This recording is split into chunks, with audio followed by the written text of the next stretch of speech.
Hi guys, எல்லாரும் எப்படி இருக்கீங்க? ஸோ நம்ம சேனலில் ரொம்ப நாளாக வீடியோ போடாதனால இன்றைக்கி நான் ஒரு குட்டி ஷார்ட் ஃபிலிமை பார்த்தேன். ஸோ அந்த ஷார்ட் ஃபிலிமை உங்களுக்காக நான் கொண்டு வந்திருக்கேன். இது பார்க்க ஒரு மாதிரி டிஃப்ரெண்ட்டாக இருக்கும். ஸோ அதனால் யாரும் வீடியோ ஸ்கிப் பண்ணாதீங்க, வாங்க வீடியோக்குள்ளே போகலாம். ஸோ அதாவது இந்த வீடியோ பார்க்குறதுக்கு முன்னாடி எத்தனை பேர் டவுன் சிண்ட்ரோம் அப்படிங்கிற ஒரு வார்த்தையை நீங்கள் கேள்விப்பட்டிருக்கீங்க? ஸோ அந்த டவுன் சிண்ட்ரோம் அப்படிங்கிற வார்த்தைக்கான அர்த்தம் என்னன்னு கேட்டிங்கன்னா, இது ஒரு மெடிக்கல் கண்டிஷன். ஸோ இந்த மெடிக்கல் கண்டிஷனால் பிறக்கிற குழந்தைங்க பார்த்தீங்கன்னா எப்படி இருப்பாங்கன்னா, பார்க்குறதுக்கு ஒரே மாதிரி இருப்பாங்க இந்த கண்டிஷன் இருக்கிற எல்லாருமே. அப்புறம் அவங்களோட மூளை வளர்ச்சி பார்த்தீங்கன்னா ஒரு சின்ன குழந்தை மாதிரி தான் இருக்கும். அவங்க நடந்துக்கிறது எல்லாமே பார்த்தீங்கன்னா ஒரு சின்ன குழந்தை எப்படி நடந்துக்கும், ஸோ அந்த மாதிரி தான் இருக்கும். அப்புறம் இந்த மெடிக்கல் கண்டிஷன் வரதுக்கு காரணம் என்னன்னு கேட்டிங்கன்னா, எக்ஸ்ட்ராவாக ஒரு குரோமோசோம்ஸ் இருக்கிறனால தான் இவங்க இந்த மாதிரி பிறக்கிறாங்க. ஸோ சொல்லப்போனால் எப்படின்னா, அம்மா கிட்ட 23 குரோமோசோம்ஸோ அப்பா கிட்ட 23 குரோமோசோம்ஸ் இருக்கும். மொத்தம் 46 குரோமோசோம்ஸ் இருந்தால் ஒரு நார்மல் குழந்தை பிறக்கும். ஸோ இதுவே ஒரு எக்ஸ்ட்ராவாக ஒரு குரோமோசோம்ஸ் அதிகமாக இருந்ததுன்னா இப்போ இந்த டவுன் சிண்ட்ரோம் குழந்தை பிறக்கும். ஸோ இதை ஏன்னா இப்போ என்கிட்ட நீங்கள் சொல்லிட்டு இருக்கிறீங்கன்னு கேட்டிங்கன்னா, ஸோ இந்த ஷார்ட் ஃபிலிம் இந்த டவுன் சிண்ட்ரோம் பீப்பிளை வச்சு தான் இருக்க போகுது. ஸோ அதனால தான் இப்போ உங்களுக்கு நான் இவ்வளோ நேரம் எக்ஸ்பிளைன் பண்ணிட்டு இருக்கேன். சரி, ஓகே, ரொம்ப நேரம் சயின்ஸ் கிளாஸ் எடுத்துகிட்டு சரி வாங்க வீடியோக்குள்ளே போகலாம். ஸோ இந்த வீடியோக்குள்ளே போகிறதுக்கு முன்னாடி ஆன்லைனை கேட்டுருக்கேங்க. அதாவது இந்த உலகத்தில் இருக்கிற எல்லாருக்குமே பார்த்தீங்கன்னா டவுன் சிண்ட்ரோம் இருக்குது. அப்போ அங்கே ஒரு குழந்தை பிறக்குது. ஸோ அந்த குழந்தை பார்த்தீங்கன்னா டிஃப்ரெண்ட்டாக இருக்குது. எப்படின்னா நார்மலாக இருக்குது. அப்படி நார்மலாக பிறந்த குழந்தை அங்கே இருக்கிற எல்லாருமே இவனை வித்தியாசமாக பார்க்குறாங்க. ஸோ அவங்க கிட்ட இருந்து எப்படி இவன் சர்வை பண்ணுறான், அவங்கள மாதிரியே திரும்ப மாறுறானா இல்லையா அப்படிங்கிறதான் இந்த ஷார்ட் ஃபிலிமோட கதை. சரி வாங்க கதைக்குள்ளே போகலாம். ஸோ இந்த கதையோட ஸ்டார்டிங் எங்கே ஆரம்பிக்குதுன்னு கேட்டிங்கன்னா, ஒரு டாக்டர் வந்து அவரோட நரேஷனில் இந்த கதையை சொல்லிட்டு இருக்காரு. யாரை பற்றி சொல்லிட்டு இருக்காருன்னு பார்த்தீங்கன்னா, இந்த கதையோட ஹீரோவை பற்றி தான் சொல்லிட்டு இருக்காரு. ஸோ அந்த ஹீரோவோட பேர் பார்த்தீங்கன்னா எரிக். ஸோ அந்த எரிக் பையன் பண்ணுறது பார்த்தா எல்லாமே டிஃப்ரெண்ட்டாக இருக்குது. ஸோ அதுக்கு காரணம் ஒரு கதை. ஸோ அந்த கதையை நான் எங்கிருந்து ஸ்டார்ட் பண்ணுறது அப்படின்னு சொல்லிட்டு கதையை ஸ்டார்ட் பண்ணுறாரு. என்னென்னா, யார் ரொம்ப லவ் பண்ணுறாங்களோ அவங்க கட்டி பிடிக்கிறாங்களோ அவங்களுக்கு பார்த்தீங்கன்னா ஒரு புது பர்சன் வருவாங்க. ஸோ இந்த கதை எங்கே கேட்டிருக்க மாதிரி இருக்குல்ல? எஸ், 90s கிட்ஸ் எல்லாருமே கட்டி பிடிச்சா குழந்தை பருவம்னு நினச்சிட்டு இருந்திருப்பாங்க. ஸோ அதே கதையை தான் இந்த டாக்டர் சொல்லிட்டு இருக்காங்க. ஏன் நானுமே அப்படி தான் நினச்சிட்டு இருந்தேங்க. நானும் ஏர்லி 2K கிட்டு தாங்க. நான் 2003 பிறந்திருக்கேன். ஸோ அப்படின்னா பார்த்தா ஏர்லி 2K கிட்டு தான். சரி வாங்க, நம்ம அவுட் ஆஃப் த கதை போயிட்டு இருக்கோம். சரி வாங்க நம்ம கதைக்குள்ளே போகலாம். ஸோ அந்த டாக்டர் அந்த மாதிரி சொல்லிட்டு இருக்காரு. அதுக்கப்புறம் பார்த்தீங்கன்னா இப்போ நம்ம அந்த எரிக்கோட பெர்ஸ்பெக்டிவ்க்கு கதை சேஞ்ச் ஆகுது. பாருங்க, பையன் வயிற்றுக்குள்ள குழந்தையா இருக்கும்போதே தலையில கண்ணாடி கிளாஸ், கூலிங் கிளாஸ் மாதிரிலாம் போட்டுட்டு ஜம்முன்னு இருக்கான். ஸோ அதுக்கப்புறம் பார்த்தீங்கன்னா இப்போ எரிக் பையன் பிறந்துன்னு எல்லாருமே பார்த்தீங்கன்னா அவன் டிஃப்ரெண்ட்டாக பார்க்குறாங்க. ஸோ குழந்தைனால ஆச்சரியமாக பார்ப்பாங்களே. ஸோ அதனால எல்லாருமே அவன் ஆச்சரியமாக பார்த்துட்டு இருக்காங்க.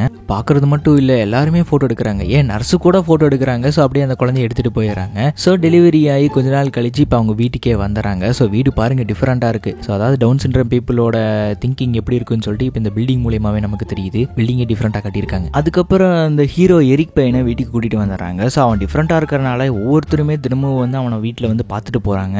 அதுக்கப்புறம் இப்போ அந்த எரிக் பையனுக்கு பார்த்தீங்கன்னா ஸ்கூலுக்கு போகிற வயசாயிருச்சு. ஸோ இதனால் இப்போ ஸ்கூலில் சேர்த்தி விட்றாங்க. ஃபர்ஸ்ட் டே ஸ்கூலுக்கு போகிறா. ஸோ அங்கே போய் பார்த்தா எல்லா சின்ன பசங்களும் பார்த்தீங்கன்னா ஷூலேஸை ஒழுங்காக கட்ட தெரியாமல் ஒருத்தரோட ஒருத்தர் கால் மேலே கட்டி இப்போ பின்னி வச்சிருக்காங்க. ஏன் அங்கே டீச்சர் இருக்காங்களா, அவங்களாலேயே கூட இந்த ஷூலேஸை ஒழுங்காக கட்டி விட முடியாமல், சால்வ் பண்ண முடியாமல் திருன்னு முடிச்சுட்டு இருக்காங்க. ஆனால் இங்கே எரிக் பையன் என்ன பண்ணுறான்னா, போயிட்டு எல்லாத்தோட முடிச்சு அழகாக அவுத்து அவங்களோட ஷூலேஸை கட்டி விடுறான் அழகா. அப்புறம் எரிக்கு பார்த்தீங்கன்னா பர்த்டே வருது. ஸோ அந்த பர்த்டேக்கு அவனுக்கு என்ன கிஃப்ட் பண்ணியிருக்காங்கன்னு பார்த்தீங்கன்னா ஒரு ஷூவை கிஃப்ட் பண்ணியிருக்காங்க. ஸோ அந்த ஷூவை எடுத்து அழகாக அவன் காலில் போட்டு அவனே ஷூலேஸை கட்டிக்கிறான். ஸோ இதை பார்த்து எல்லாருமே ஆச்சரியமாக பார்த்துட்டு இருக்காங்க. இப்போ இவன் ஷூலேஸை கட்டுறான் அப்படின்னு சொல்லி எல்லாரும் ஆச்சரியமாக பார்த்துட்டு இருக்காங்க. ஸோ நெக்ஸ்ட் டே பார்த்தீங்கன்னா எல்லாரும் எரிக் கிட்ட தான் பார்த்தீங்கன்னா ஷூலேஸ் கட்டுறதுக்காக ஒவ்வொருத்தராக வராங்க. இதனாலே எரிக் பையன் பார்த்தீங்கன்னா ரொம்ப ஃபேமஸாக மாறிடுறான். ஸோ அதுக்கப்புறம் அவங்க அப்பா அம்மா என்ன பண்ணுறாங்கன்னா, எரிக்க இந்த பாக்ஸிங்லாம் பண்ணுவாங்கல்ல, ஸோ அந்த இடத்துக்கு எரிக்க ஒரு போட்டிக்காக கூப்பிட்டு போயிருக்காங்க. ஸோ அங்கே இருக்கிறவங்களாம் எப்படி சண்டை போடுறாங்கன்னு பார்த்தீங்கன்னா, யாரும் அடிக்கிறதெல்லாம் இல்லை, வேகமாக வந்து யார் கட்டி பிடிச்சி தூக்குறாங்களோ ஸோ அவங்க தான் இந்த பாக்ஸிங் மேட்ச்சில் ஜெயிப்பாங்க.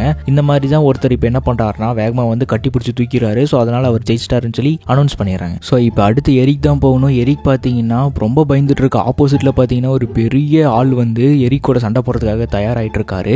எரிக் பார்த்தீங்கன்னா பயத்தில் உட்காந்துட்டு இருக்கான். சாரிங்க, அவனும் சின்ன பையன் தான், எரிக்கை விட கொஞ்சம் பெருசாக இருக்கான், அதனால பெரிய ஆளு நினைச்சிட்டேன். ஸோ இப்போ அந்த பெரிய பையன் எரிக்கை வந்து கட்டி பிடிச்சி ஈஸியாக தூக்கிடுவான். ஏன்னா எரிக்கு பார்த்தீங்கன்னா வெயிட் கம்மியாக இருக்கான். இப்போ என்ன பண்ணுறான்னா, எரிக்கு வந்து கட்டி பிடிப்பான்னு பார்த்தா அவன் வேகமாக வந்து ஒரே அடி பொத்துன்னு கீழே விழுந்துறான் அந்த பெரிய பையன். இதை பார்த்த ரெஃப்ரி வாயை பொழுந்துறாரு. அங்கே இருக்கிற எல்லாருமே சைலண்டாக மாறிடுறாங்க. ஸோ அதுக்கப்புறம் ஸ்ட்ரெச்சர் எடுத்துகிட்டு வராங்க.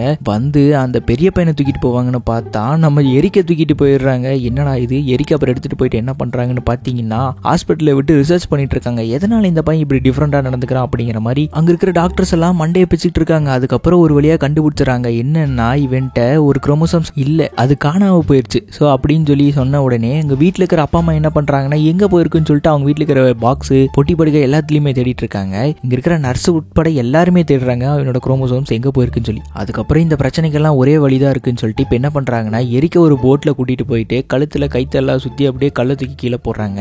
ஆனால் என்ன ஆயிருதுன்னா அந்த கயிறு மட்டும் கீழே போயிடுது. ஏன்னா இவங்களுக்கு ஒழுங்காக முடிச்சே போட தெரியாது. ஸோ அதனால எரிக் பார்த்தீங்கன்னா அந்த சம்பவத்தில் தப்பிச்சறான். அடா பாவிகளா, மூட்டைப்பூச்சிக்காக பெட்டியாக கொடுத்துற கதையெல்லாம் இருக்குது இது. அதுக்கப்புறம் பார்த்தீங்கன்னா எரிக்கு போக போக பெரிய பையனாக வளர்ந்துறான். இவனுக்குன்னு தனியாக பாத்ரூம் கட்டி கொடுத்துருக்காங்க, இவனுக்குன்னு தனியாக ஒரு பார்க்கிங்கே கொடுத்துருக்காங்க. ஆனால் எரிக்கு பார்த்தீங்கன்னா அந்த இடத்துல இருக்கிறதுக்கே பிடிக்க மாட்டேங்குது. ஏன்னா எல்லாருமே இவனை டிஃப்ரெண்ட்டாக பார்க்குறாங்க, யாரும் இவனுக்கு அன்பு செலுத்த மாட்டேங்கிறாங்க, எல்லாரும் அவங்கவுங்க வேலையை மட்டும் தான் பார்க்குறாங்க. இதனாலே எரிக் பார்த்தீங்கன்னா ரொம்ப தனிமையாக ஃபீல் பண்ணுறான். சரி நம்மளும் இவங்கள மாதிரியே மாறிடலாம் அப்படின்னு சொல்லிட்டு டாக்டர் கிட்ட எல்லாம் போயிட்டு என்ன சொல்கிறாங்கன்னா, டாக்டர் என்ன உங்களை மாதிரி நார்மலாக மாற்றிருங்க அப்படிங்கிற மாதிரி சொன்ன உடனே இப்போ டாக்டர்ஸ்லாம் என்ன பண்ணுறாங்கன்னா எரிக்கோட உடம்புல மார்க்கிங் போடுறாங்க, எப்படி கட் பண்ணலாம் அப்படின்னு சொல்லிட்டு. அதுக்கப்புறம் மார்க்கிங்லாம் போட்டு இப்போ எரிக்க கொண்டு போயிட்டு ஒரு பெட்டில் படுக்க வைக்கிறாங்க. ஸோ அந்த இடத்துக்கு பார்த்தீங்கன்னா எரிக் மாதிரியே அழகாக ஷூலேஸ் கட்டக்கூடிய ஒரு பொண்ணு வந்து அந்த இடத்துல இருக்கு. ஸோ அதை பார்த்தீங்கன்னா யாரா நம்மள மாதிரி அழகாக ஷூலேஸ் கட்டுறா அப்படின்னு சொல்லிட்டு இப்போ எரிக்கும் பார்க்குறேன், இப்போ அந்த பொண்ணும் பார்க்குறாங்க. ஸோ இப்போ இவங்க ரெண்டு பேருமே பார்த்தீங்கன்னா பார்த்துட்டு ரெண்டு பேருமே அழகாக ஃப்ரெண்ட்ஸாக மாறிடுறாங்க. அதுக்கப்புறம் என்ன ஃப்ரெண்ட்ஸை தாண்டி லவராகவே மாறிடுறாங்க. ஸோ எரிக்குமே இப்போ இந்த பொண்ணுமே சேர்ந்து என்ன பண்ணுறாங்கன்னு கேட்டிங்கன்னா அங்கே இருக்கிற எல்லா மக்களுக்குமே